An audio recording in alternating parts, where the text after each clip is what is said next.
नमस्ते छात्रों। आज हम कक्षा 10वीं हिंदी का पाठ 5वां इनामदारी की प्रतिमूर्ति ये देखने वाले हैं। इसके जो लेखक है वो है सुनील शास्त्री जी। सुनील शास्त्री जी हमारे भूतपूर्व द्वितीय प्रधानमंत्री लाल बहादुर शास्त्री जी के पुत्र है। उन्हें दो पुत्र थे, सुनील शास्त्री जी और अनिल शास्त्री जी। सुनील शास्त्री जी राजनीति में हिस्सा लेते हुए भी लेखन कार्य कर रहे थे। उन्होंने अपनी बैंक की नौकरी संभालकर लेखन कार्य किया है, राजनीति भी संभाली है। सुनील शास्त्री जी जो है उन्होंने कविता, संगीत और सामाजिक कार्य आदि में उन्हें बहुत लगाव था। प्रस्तुत संस्मरण जो है वो स्वर्गीय लाल बहादुर शास्त्री जी के ईमानदारी, सादगी, सरलता, सच्चाई आदि गुणों का यहाँ बड़ी अच्छे ढंग से उजागर किया है। तो आज हम देखेंगे पाठ 5वां ईमानदारी की प्रतिमूर्ति। यहाँ सुनील शास्त्री जी ने बताया है कि जब भी उनके साथ पिताजी लाल बहादुर शास्त्री जी रहते थे तब उन्हें किसी भी चीज का अभाव न था, अभाव कमी। लेकिन जब ये गुजर गए तब उनके जीवन में अभाव ही अभाव आ गया। अभी सबसे पहले सुनील शास्त्री जी जो है या अनिल शास्त्री जी जो है वो अपने पिता लाल बहादुर शास्त्री जी को बाबूजी कहते थे। और ये बाबूजी जब दिल्ली में थे तब सबसे पहले वो पुलिस मंत्री थे। पुलिस मंत्री, गृह मंत्री, आज हम गृह मंत्री उसे कहते हैं। तो गृह मंत्री या पुलिस मंत्री का खाता वो संभालते थे। उसके बाद वो प्रधानमंत्री बन गए। अभी प्रधानमंत्री होने के बाद बहुत सुविधाएं उन्हें प्राप्त हुई, आलीशान बंगला, गाड़ी सब मिली। लेकिन उनके यहाँ एक गाड़ी थी, वो थी इम्पला शेवरलेट। और ये इम्पला शेवरलेट इतनी बड़ी और महंगी वाली कार थी कि ये जो लड़के हैं सुनील शास्त्री और अनिल शास्त्री जी, इन्हें हमेशा लगता था कि एक दिन हम ये गाड़ी जो है ये लेकर बाहर जाएंगे और घुमाएंगे। एक दिन ऐसा मौका आ गया, किसी ने इन लड़कों को खाने पर बुलाया था। उसी समय सुनील शास्त्री जी ने बाबूजी का जो पीए था, जिसे निजी सचिव कहा गया है, तो निजी सचिव ये पीए, तो उसका नाम है सहाय साहब। और सहाय साहब को उन्होंने पूछा कि हम ये गाड़ी लेकर जा सकते हैं। तो उन्होंने कहा हाँ ठीक है, ड्राइवर है उसे लेकर जाओ। लेकिन इन्होंने ड्राइवर लेने के लिए मनाही दर्शाई। फिर ये जो गाड़ी है वो उनका जो रहने का स्थान था, रजिस्ट्रेशन था, वहाँ पर गाड़ी लाने के लिए जो सिपाही था या जो संतरी था उसे कहा है, और गाड़ी वहाँ पर आ खड़ी रह गई। ये दोनों भाई उसमें बैठे और बहुत अच्छी तरह उन्होंने सफ़र की है। अभी ये वहाँ खान पान हो गया और रात देर होने के बाद ये घर लौटे। घर लौटने के बाद उनके मन में बहुत डर था कि अब घर में बाबूजी हैं, माताजी तो है ही, लेकिन बाबूजी है और ये बाबूजी अब डांटेंगे। इसलिए ये दोनों भाई जो है इन्होंने दबे पैर किचन से अपने घर में प्रवेश किया। वहाँ उन्होंने माँ से, या माँ से वो अम्मा कहते थे, और अम्मा से पूछा कि बाबूजी आए हैं। उसने कहा आए हैं। फिर क्या बताया? तो वो बोली मैंने बताया है, अभी सो जाओ। तब उन्होंने हिदायत दी, सूचना की। क्या सूचना की है? कि सुबह हम देर से उठने वाले हैं, हमें जल्दी मत उठाओ। ये कहकर दोनों भाई सो गए। सुबह 5:30 बजे, 5:30 पौने 6 के बीच बाबूजी उठे और इन बच्चों के दरवाजे पर खटखटाया। अभी दोनों को ऐसा लगा कि हमने रात को कहा था कि हमें सुबह मत उठाओ, अभी कौन आया है यहाँ पर। बहुत गुस्सा आ गया उन्हें, और उन्होंने तुरंत दरवाजे के पास जाकर दरवाजा खोला। तो सुनील जी ने देखा, अरे बाप रे, बाबूजी खड़े हैं, अभी क्या पूछने वाले हैं। उन्होंने तुरंत अपनी जो गर्दन है वो नीचे घुमाई और उन्हें लगा कि अभी क्या होने वाला है। बहुत सारे सवाल उसके दिमाग में आ गए और उन्होंने कहा कि क्या बाबूजी? तो बाबूजी ने कहा है रात कहाँ गए थे? तो बोले हम खाने पर गए थे, मित्र ने बुलाया था, उसके घर गए थे और देर से आ गए, इसलिए हम जल्दी नहीं उठ सके। तो ठीक है, बाबूजी बोले अभी जल्दी आप चाय पीने के लिए आओ, आपके साथ मैं चाय पीने वाला हूँ। ये दोनों भाई उठे, मुँह धोया और चाय पीने के लिए गए। बाबूजी पहले से ही वहाँ मौजूद थे, अम्मा भी वहाँ थी। वहाँ जाने के बाद इनके मन में तो बहुत डर था, अभी क्या होने वाला है। तब बाबूजी ने कहा है कि रात कहाँ गए थे। फिर से उन्होंने बताया कि एक जगह खाना खाने के लिए बुलाया था, वहाँ गए थे। फिर वो बोले आप गए थे, लेकिन फियाट गाड़ी तो यहाँ थी, मैं जब आया तब मैंने फियाट गाड़ी देखी है। अभी ये घबरा गए, उन्होंने अभी बताना ही पड़ेगा। तब सुनील जी ने बताया इम्पला शेवरलेट गाड़ी लेके गया था। तो बाबूजी चुपचाप ही बैठे थे। उन्होंने क्या किया, तो अपने वहाँ पर जो ड्राइवर था उसे बुलाया। ड्राइवर वहाँ दबे पाँव आ गया और उसे पूछा तुम लोग लॉग बुक रखते हो या नहीं? उसने कहा हाँ रखता हूँ। तो कल गाड़ी कहाँ गई थी, उसकी एंट्री की? बोला नहीं। तो करो, क्या करनी है एंट्री आपको? तो ये गाड़ी कहाँ गई थी, ये गाड़ी कितने किलोमीटर गई है? तो 14 किलोमीटर। तब बाबूजी ने ड्राइवर से कहा है, बाबूजी ने जो ड्राइवर था उसे हिदायत दी, सूचना दी, उसमें लिख दो 14 किलोमीटर निजी उपयोग के लिए। यह सुनकर सुनील शास्त्री और अनिल शास्त्री घबरा गए। वहाँ अम्मा आ गई। फिर बाबूजी अम्मा से बोले सहाय साहब से कहना 60 पैसे प्रति किलोमीटर से के हिसाब से पैसे जमा करना है।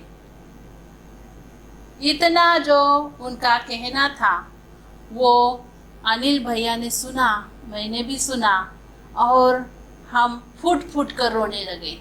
अभी फुट फुट कर रोना ये मुहावरा है, जोर जोर से रोना। जब भी कोई बुरी बात हम सुनते हैं या हमें दुख होता है तब व्यक्ति फुट फुट कर रोने लगता है। तो अभी इन्हें लगा कि हमने गाड़ी चलाई और माँ जो है इसे रुपए भरने हैं और वो भी 60 पैसे प्रति किलोमीटर। इस हिसाब से 14 किलोमीटर के पैसे भरने हैं। वो अपने कमरे में गए, दोनों भाई फुट फुट कर रोए, जोर जोर से रोए। तो ये इस संस्मरण से लाल बहादुर शास्त्री जी की ईमानदारी जो है वो हमें दिखाई देती है। ये बहुत ईमानदार व्यक्ति थे। ये जो लाल बहादुर शास्त्री हैं, ये बच्चों को बहुत लाड़ प्यार भी करते थे। जब भी है ये अनिल और सुनील छोटे थे तब वो उन्हें स्कूल के लिए साइकिल भी दी थी। स्कूल जाने के लिए वो साइकिल पर जाते थे और जब भी बारिश आती थी तब रिक्शा से जाते थे। और जब भी वक्त होता था या समय निकालते थे तब लाल बहादुर शास्त्री जी उन्हें स्वयं अपने गाड़ी में बैठकर पाठशाला छोड़ते थे। तो इस प्रकार ये जो लाल बहादुर शास्त्री जी हैं, इन्होंने अपने परिवार के साथ बहुत अच्छी तरह बर्ताव करते थे। तो ये बचपन का संस्मरण बहुत हमें बताया है। अभी और एक संस्मरण यहाँ सुनील जी ने बताया है कि जब भी ये छोटे थे तो छोटे मोटे कुछ काम है वो शास्त्री जी ने करने के लिए सौंपते थे और ये दो भी लड़के ये बहुत खुशी से ये करते थे। और उनमें कभी कभी ऐसा होता था कि कौन ये काम अच्छी तरह करेगा, कौन पहला करेंगे, ये जिद करते थे। और मुझे ये काम मिला है, तुझे ये काम हुआ कर रहा हूँ तू। तो इस प्रकार उन्हें बहुत खुशी होती थी और जो भी काम बाबूजी देते थे वो बहुत खुशी के साथ ये करते थे। तो एक और संस्मरण बताया है कि सुनील जी जो है उन्हें बाबूजी ने एक काम दिया है। वो दिया है, उन्होंने बुलाया सुनील जी को और कहा है मेरी अलमारी काफ़ी बदतरीफ हो गई है। तो बदतरीफ का मतलब है बिखरा हुआ। तो वहाँ जो कपड़े हैं अलमारी में वो अस्ता व्यस्त हो गए हैं, बिखरे गए हैं, तो वो ठीक से कर दो। सुनील जी बहुत खुश हुए। उन्होंने पाठशाला से आने के बाद ये जो अलमारी है वो ठीक ठाक की, उसमें जो भी फटे हुए कुर्ते थे वो बाहर निकाल डाले और माँ के हाथ सौंप दिए। जब भी बाबूजी आए तब उन्होंने इसे देखकर, ये अलमारी देखकर वो आश्चर्यचकित रह गए। देखते ही रह जाना, आश्चर्यचकित होना। तो ये अलमारी देखकर बाबूजी देखते ही रह गए, आश्चर्यचकित हो गए। और सुनील जी जो है उन्हें कहा कि इसमें से मेरे पुराने कुर्ते कहाँ गए। सुनील जी ने कहा है कि वो फटे हुए थे इसलिए मैंने अम्मा को दे दिए और इस अलमारी से निकाल डाले। तो ये सुनकर बाबूजी कह सकते थे कि ये खादी के कपड़े हैं, ये बनाने के लिए बहुत मेहनत करनी पड़ती है। इसका जो एक एक सूत है वो बहुत कठिन होता है, यानी सूत का काम करना बहुत कठिन है। सूत के कपड़े बनाने के लिए बहुत कष्ट पड़ते हैं। इसका एक एक सूत बहुत मूल्यवान होता है। अगर ऐसे कहते तो ये उनके समझ में नहीं आता था या शायद वो मन में घर नहीं करता। लेकिन बाबूजी ने ये जो संस्मरण है इसके साथ साथ ये बात बता दी है कि सूत के कपड़े ये बहुत महत्वपूर्ण है और उसका बहुत दिनों तक इस्तेमाल करना चाहिए। अभी ये जो कुर्ते हैं ये अम्मा को दिए हैं, तब उसने कहा है कि ये जो कुर्ते हैं ये जल्दी लाओ। अम्मा तुरंत ये सब कुर्ते अपने हाथ में लेकर कमरे में आती है और बाबूजी के यहाँ रखती है। बाबूजी कहते हैं अब कौन सा महीना है? सुनील जी कहते हैं अक्टूबर। अक्टूबर के बाद कौन सा आने वाला है? नवंबर, दिसंबर।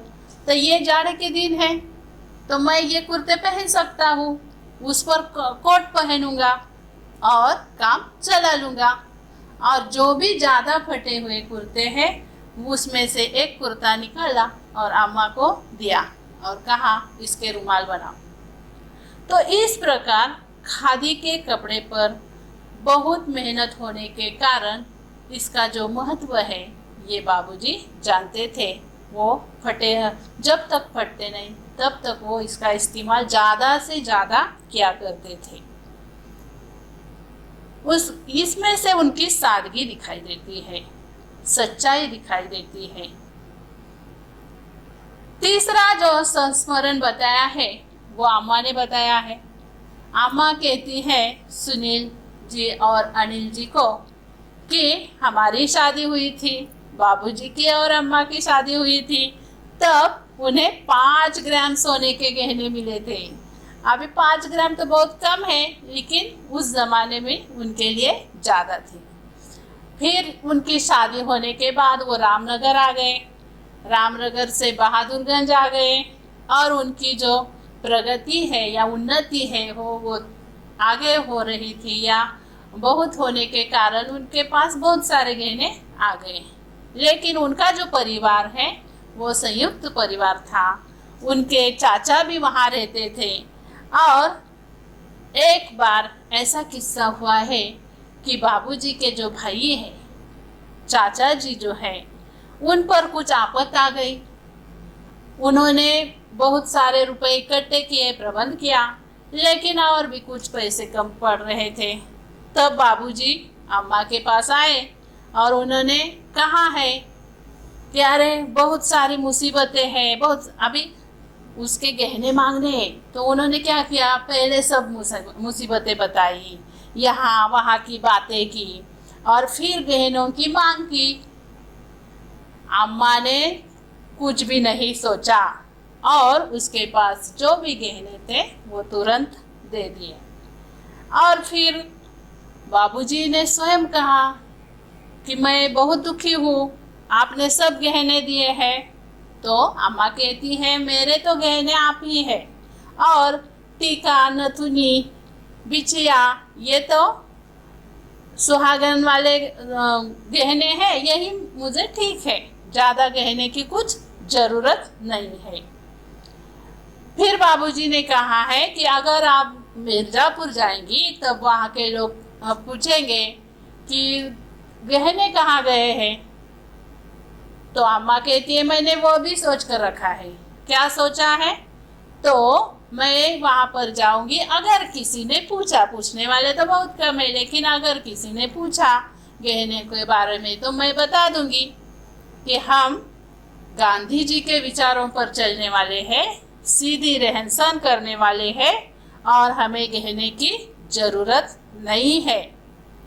इस प्रकार ये प्रश्न हल किया अम्मा ने, और जो बाबूजी है ये भी बहुत खुशी हुई है उन्होंने। और फिर अम्मा भी बोली है, क्या बोली है? असल गहना आप है। और ये सुनकर बाबूजी बहुत खुश हुए, उन्हें अच्छा लगा कि मेरे साथ रहने वाली ये मेरी घरवाली विचारों से भी बहुत ऊंची है। और इस प्रकार सीधी रहन सहन लाल बहादुर शास्त्री जी की थी और उनकी जो विचार सरणी है वो बहुत ऊंची थी, इसलिए उनके बारे में कहा जाता था मूर्ति छोटी कीर्ति महान। धन्यवाद।